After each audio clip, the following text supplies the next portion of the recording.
aujourd'hui je vous retrouve pour une vidéo un peu spéciale, totalement en voix off, on ne verra pas ma tête, pour 6 recettes trop cocooning pour l'hiver. On commence direct avec la recette riz courgette saumon. En vrai c'est la recette la plus simple, il n'y a pas vraiment de réelle recette, c'est juste 3 trucs cuisinés ensemble. On coupe la courgette comme ceci, regardez comment je fais, genre je coupe en largeur, en long, enfin je sais pas comment dire, en croix, et après je coupe, c'est trop simple. Bref, ensuite on va faire cuire ces courgettes dans de l'huile d'olive avec plein d'épices, comme sur la vidéo finalement. Hop hop hop, on met les petites courgettes à la poêle.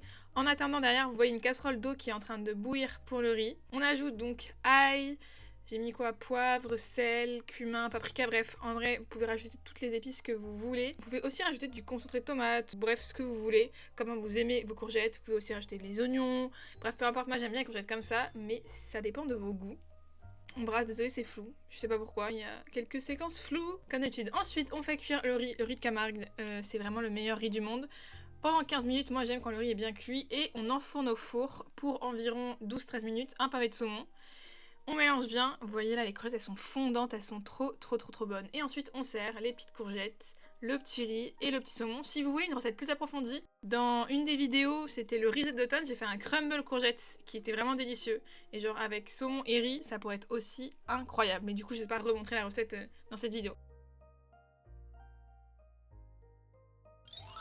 On va passer à la recette suivante qui est un filet mignon. Non mais qui aurait cru? Bon j'avoue c'est pas vraiment moi qui ai cuisiné cette recette, c'est surtout Thomas. Et d'ailleurs on commence avec cette magnifique image de Thomas qui épluche les patates sur la poubelle. Ensuite je me suis occupée de les couper comme ça en espèce de rondelles fines, je sais pas trop comment on appelle ça.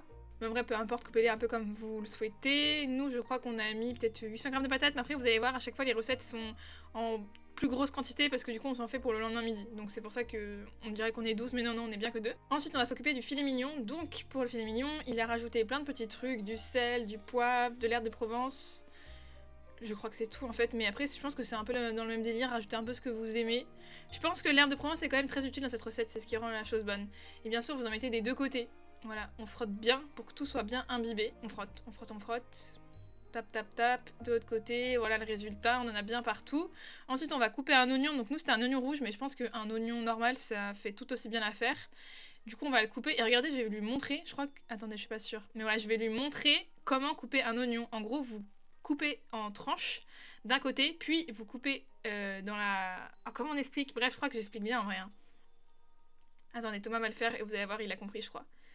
Hop, vous coupez, vous faites plusieurs lamelles mais pas jusqu'au bout, et après vous coupez dans l'autre sens et vous voyez ça fait des petits dés. J'ai appris ça, enfin non j'ai même pas appris ça à un cours de cuisine, on m'a appris ça d'un cours de cuisine, c'est hyper pratique. Bon après je repasse derrière lui comme d'habitude. Un petit peu d'huile, là je crois qu'on avait de l'huile neutre, mais je pense que vous pouvez mettre un peu ce que vous voulez, et on fait juste revenir le filet mignon des deux côtés, juste pour qu'il prenne de la couleur, mais on le fait pas cuire, genre vraiment juste on le fait cuire d'un côté, on le retourne, et ensuite on le retire de la poêle. Ah non on le retourne encore.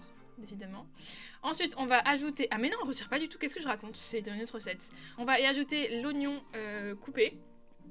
Là, vous pouvez baisser le feu à ce moment-là, parce que là, comme vous pouvez voir, le feu est un peu excité, mais vu qu'on va laisser mijoter le plat, mettez à feu moyen. Pas aussi fort que nous, vous allez voir, ça a pris un petit coup de chaud, voilà. On mélange bien, on brasse pour que tout s'imprègne, etc. Et ensuite, on va laisser... Qu'est-ce qu'il fait? Je sais pas, il gratte le filet. Ah si, parce qu'il est un petit peu trop cuit, je crois. Il essaye d'enlever le côté cramé. On met les patates avec le filet mignon, bien sûr. On n'oublie pas de brasser, là c'est important pour que les patates elles prennent le jus de la viande, qu'elles prennent les oignons, etc. On rajoute un peu d'eau. Je crois d'ailleurs que dans la vraie recette, en fait la vérité il avait déjà mis l'eau. Du coup j'ai fait genre est-ce que tu peux faire genre que tu mets de l'eau, mais du coup il n'y en avait pas. Et après je lui ai dit mais au pire remets-en un petit peu du coup. Il en remet un peu, bref c'est catastrophique. Je crois que dans la vraie recette il n'y a pas du vin blanc, je sais pas. T-Max est toujours dans les pâtes quand on fait à manger, vous allez le voir durant toute la vidéo.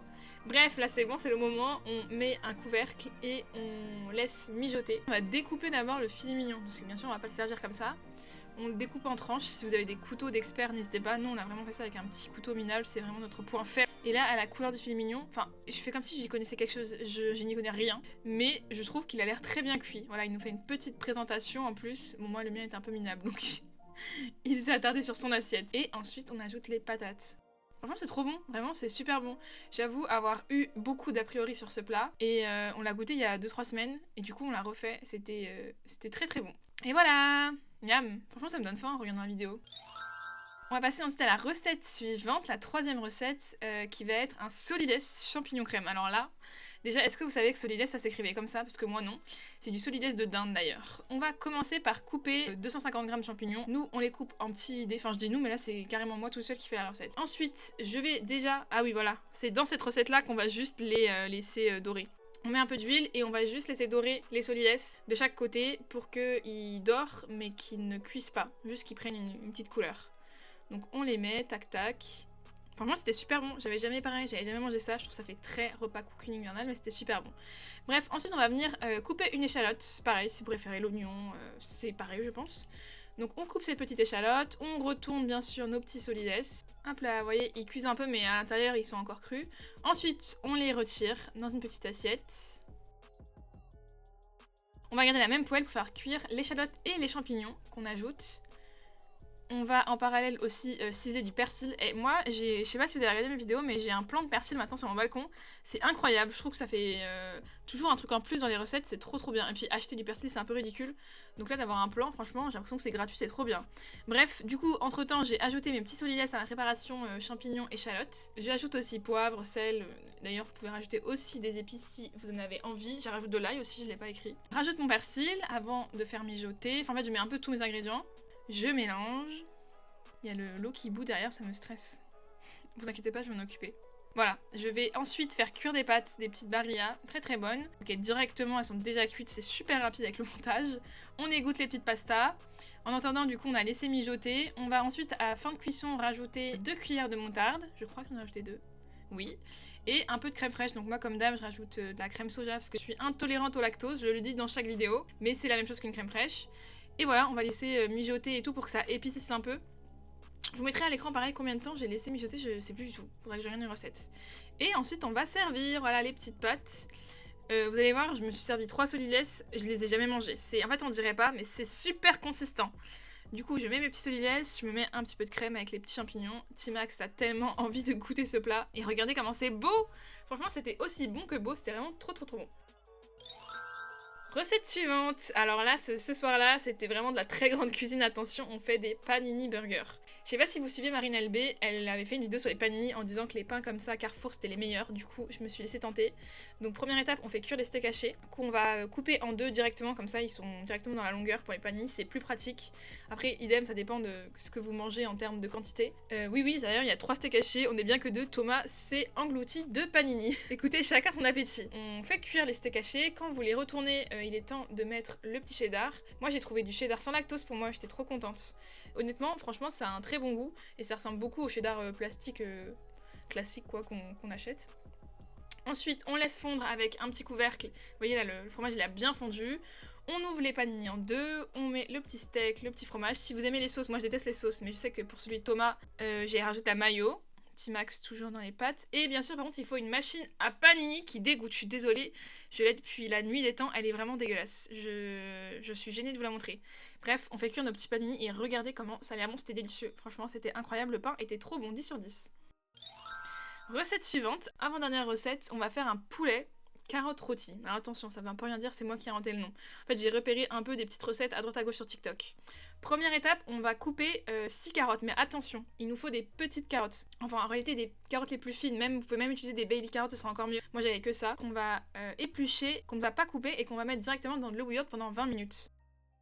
Ensuite, on va prendre des petits filets de poulet qu'on va quadriller. Vous voyez, comme je fais là, dans la longueur, dans la largeur. J'y ajoute poivre, sel, qu'est-ce que j'ai rajouté? Toutes les épices que j'avais, paprika, cumin, ail, bref, vous rajoutez toutes les épices que vous aimez. Je crois que j'ai même rajouté des herbes de Provence. J'ai mis tout mon stock. Ensuite, un petit peu d'huile d'olive. Et on va les badigeonner un peu avec les mains pour que toutes les épices se répartissent partout. D'ailleurs, je vous ai pas montré, mais j'ai fait la même chose de l'autre côté du poulet. Et ensuite, on va les cuire au air fryer. Ceux qui n'ont pas de air fryer, vous pouvez faire cuire au four, à la poêle, bref. Mais le rendu au air fryer était vraiment génial. Donc franchement, je vous conseille, je l'ai acheté 25 € chez Lidl. Ensuite, on fait cuire le riz en parallèle. Et on va commencer à faire la sauce pour les petites carottes rôties. Donc on ajoute 2 cuillères à soupe de sauce sucrée. Soja sucré, je vais préciser. 1 cuillère de soja salé. Et 1 cuillère de sucrant, donc soit miel, soit sirop d'érable, bref, du sucrant. Et on va ajouter les petites carottes qui sont du coup déjà un peu cuites, mais là le but c'est de les faire dorer. Bon, pas aussi dorées que moi j'avoue, je les ai fait un peu cramer. J'ai rajouté de l'eau parce que je trouvais que c'était pas assez liquide. Bon, vous voyez, elles ont pris un peu un coup de chaud. Donc c'est pour ça que c'est aussi, il y a autant de liquide. Et voilà, on s'arrête sur cette image-là. J'ai rajouté une sauce mayo sriracha sur le poulet de Thomas, il a adoré. Et on va passer à la dernière recette qui est le hachis parmentier. Mon dieu, j'étais tellement heureuse, c'était trop bon et j'en avais jamais fait de ma vie. Donc première étape, la plus casse-pied, pour pas dire de gros mots. On épluche et on coupe les patates en petits cubes. On s'en fout, de toute façon c'est pour faire de la purée, mais c'est histoire que ça cuit plus vite. Donc on fait bouillir de l'eau. Et attention, alors là vous allez assister à une scène terrifiante. J'espère que je l'ai laissé au montage. Bien sûr que oui. J'en mets partout, mais quand je vous dis partout, je me suis brûlée 15 fois. On épluche et on coupe une seule carotte. Histoire de donner un peu de goût, d'avoir un peu de couleur, un peu de verdure dans ce plat. Hop là, on l'épluche. Et on va la couper en micro-dés. Les plus petits bouts que vous pouvez couper, le but c'est qu'on les sente pas vraiment quand on mange, mais que vraiment ça donne juste un petit goût. Donc en tout petit carré comme ça. Trop mimi. Ensuite, on coupe une échalote en tout petits morceaux. Toujours avec ma technique là de couper en longueur, puis en largeur, et puis ensuite vous coupez en mode normal, et du coup ça pré-coupe, c'est trop pratique. On va faire... Oula, j'ai mis un peu beaucoup de beurre d'ailleurs, du beurre sans lactose encore une fois. Un petit peu de beurre avec les échalotes, premièrement, pour les faire revenir. Voilà, ça a l'air trop bon. Et ensuite on ajoute les petites carottes en micro-dés là. Hop là, miam miam, toujours poivre, sel.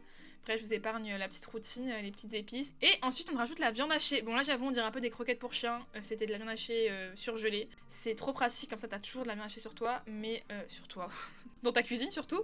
Mais le mieux c'est de prendre de la viande fraîche, hein. Mais bon, franchement ça a fait l'affaire, surtout en hachis parmentier, franchement c'est très bien. Et en plus ça coûte moins cher. Donc là on va faire cuire le temps que la viande cuise. Tac tac tac, on mélange. Vous voyez là ça commence à être vraiment bon. Le but c'est que tout soit cuit. Une fois que tout est cuit, on va mettre la viande hachée dans un moule qui est un peu beurré, sinon votre hachis va coller, ça va être trop casse-pied à servir. Donc hop, on met la petite viande et ensuite on va préparer la purée. Alors moi j'ai mis de la crème de soja, j'ai mis un peu de beurre, encore une fois sans lactose, poivre, sel. Je crois qu'il conseille de mettre de la noix de muscade, mais moi j'en avais pas. Donc voilà, et le plus chiant, j'ai tout écrasé à la fourchette. J'espère que vous avez un écrase-purée chez vous parce que c'était vraiment très long, j'ai encore mal au poignet. Bref, donc je mets ma petite purée sur ma viande et ensuite je rajoute de la chapelure parce que moi j'aime pas le gruyère. Enfin encore une fois je mange pas de lactose. Donc j'ai rajouté de la chapelure mais je pense que la vraie recette c'est du gruyère. Et voilà, c'était trop bon, vraiment cette recette est délicieuse, j'adore.